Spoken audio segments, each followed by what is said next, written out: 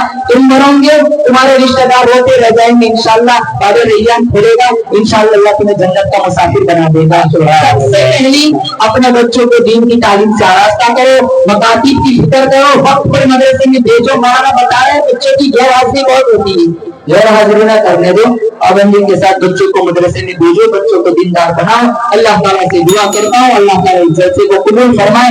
تمام علماء کرام اور تمام عوام الناس جتنے آئے ہوئے اپنا وقت فارغ کر کے اللہ سب کی حاضری قبول فرمائے. وآخر دعوانا ان الحمد للہ رب العالمین.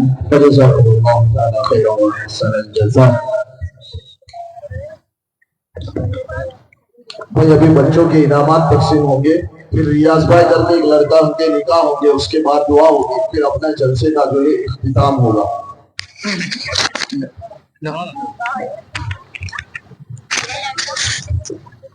بھائی انعامات کی ترتیب یہ ہے کہ ماشاءاللہ اس سال جو ہے 7 بچوں نے قرآن پاک ختم کیا ہے، تو ان 7 بچوں کو جو ہے ایک صاحب خیر کی طرف سے مہدی حسن بھائی کی طرف سے جو ہے 700 روپے کا انعام جو ہے بس. الوجود بذكر الإله وتصفو الحياة بنور